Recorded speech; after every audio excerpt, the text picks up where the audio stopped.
दोस्तों, आज जो बात मैं आपको बताने जा रही हूँ वो सुनकर यकीनन आप हैरान रह जाएंगे। क्या आप जानते हैं कि ग्लासगो मुस्कुराहट, जिसे ग्लासगो स्माइल भी कहा जाता है, असल में एक खौफनाक और जालिमाना तशद्दुद का तरीका है जिसकी शुरुआत 20वीं सदी के अवाइल में ग्लासगो स्कॉटलैंड में होने वाले माफिया गैंग्स ने की। दोस्तों, कहा जाता है कि इस तरीके का मकसद मुखालिफिन में खौफ फैलाना और ताकत का मुजाहिरा करना था। इस तशद्दुद का तरीका ये था कि चाकू या तेज धार आले की मदद से मुतासरा शख्स के चेहरे पर ऐसे कट लगाया जाता कि इसके होंठों के किनारे कानों तक फैल जाते, जिसकी वजह से इसके चेहरे पर एक मुस्कुराहट जैसा निशान बन जाता जो देखने में इंतहाई खौफनाक और भद्दा लगता था। व्यूअर्स, कहा जाता है कि ग्लासगो में 1920 और 1930 की दहाइयों में माफिया गैंग कल्चर अपने अरूज पर था। सोसाइटी गैंग्स के नाम से मारूफ गैंग्स इस वक्त ताकतवर तरीन जराइम पेशा ग्रोह थे। इन गैंग्स के ज्यादातर मेंबर्स स्कॉटलैंड के गरीब आवाम से आते थे जो रोजगार और मौके की कमी के बायस गैंग्स का हिस्सा बन गए थे।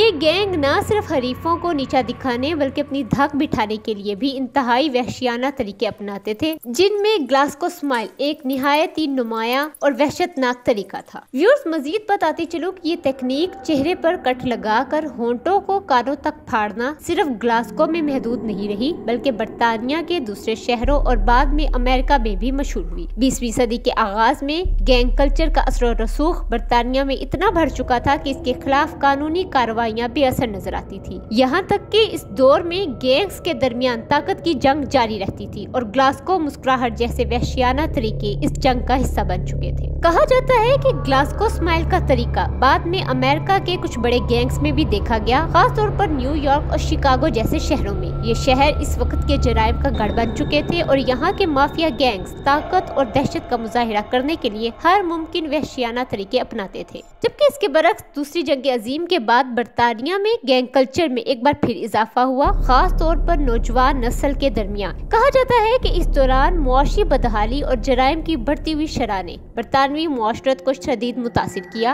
और ग्लासगो मुस्कुराहट जैसे खौफनाक निशानात एक इलामत बन गए। यहाँ तक कि 1960 और 1970 की दहाई में ग्लासगो में गैंग कल्चर में दोबारा तेजी आई और नौजवान नस्ल ग्लासगो स्माइल जैसे निशानात को गैंग की शिनाख्त और शोहरत का हिस्सा समझने लगे। व्यूअर्स, हद तो ये थी कि बाद में ये तशद्दुद का तरीका सकाफती हवालों में भी इस्तेमाल होने लगा, खास तौर पर फिल्मी दुनिया में जोकर जैसे किरदार के जरिए इस मुस्कुराहट की अक्कासी की गई। जोकर का किरदार, जो हमेशा से एक पेचीदा और तशवीशनाक शख्सियत का हामिल रहा है, इस जालिमाना मुस्कुराहट के जरिए खौफ और दहशत की इलामत बन गया है। बहुत सी मशहूर फिल्मों और सीरीज में इस मुस्कुराहट का इस्तेमाल किया गया है, जिसने इसे आलमी सतह पर एक खौफनाक इलामत बना दिया है। दोस्तों, कहा जाता है कि ग्लासगो स्माइल के बहुत से मुतासरीन ने बाद में प्लास्टिक सर्जरी के जरिए अपने चेहरों को बेहतर बनाने की कोशिश की, मगर ये निशान उनकी जिंदगी का एक मुस्तकिल हिस्सा बन चुका था, जो किसी खौफनाक यादगार की तरह उनके साथ हमेशा रहता है। दोस्तों, आखिर में मैं यही कहूंगी कि ग्लासगो स्माइल सिर्फ एक तशद्दुद का तरीका नहीं बल्कि एक दहशत की इलामत है।